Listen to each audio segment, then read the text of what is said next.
আসসালামু আলাইকুম, সবাইকে স্বাগতম আমার ফেসবুক পেজ ও ইউটিউব চ্যানেলের পক্ষ থেকে। কে কোথা থেকে দেখছেন ভিডিওটা শেয়ার করবেন এবং লাইক কমেন্টস করবেন। এটা বাগেরহাটের ঐতিহ্যবাহী লাইট সিনেমা হল। এক সময় এর সামনে শত শত দর্শক থাকতো, আর আজ দেখুন কেউ নেই। 2-4টা ভ্যান করে আছে সামনে, একদম পুরো নীরব নিভৃত। অথচ এক সময় এখানে এর একটা জৌলুস ছিল, একটা হারানো অতীত আছে, কিন্তু আজ একদম পুরো নিভৃতে পড়ে আছে। চলুন ভিতরে দেখি কি অবস্থা। সামনের অংশটুকু দেখছেন কত সুন্দর, এখনো কারুকার্য করা। চলুন যাই ভিতরে দেখি।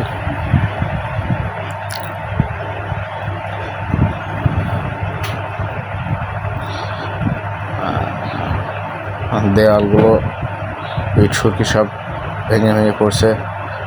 ভিতরে সম্ভবত সাইকেল, ইজি বাইক এইগুলো রাখার গোডাউন তৈরি করা হয়েছে। টিনগুলো ওপর থেকে সব ভেঙে ছিঁড়ে পড়ছে। কি একটা অবস্থা, কাদা হয়ে গেছে। উপর থেকে পর্দা দেখা যাচ্ছে, দেখছেন? এখনো সিনেমা হলের সেই পর্দাটি দেখা যাচ্ছে। আর ভিতরে পরিবেশ একটা ভুতুরে পরিবেশ।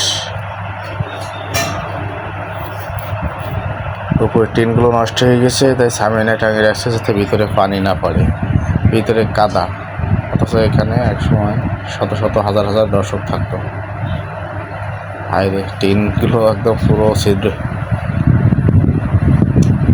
সিনেমা হলে সেই সুদিন আর হয়তো আসবে না, কিন্তু এগুলো একটা আবেগ।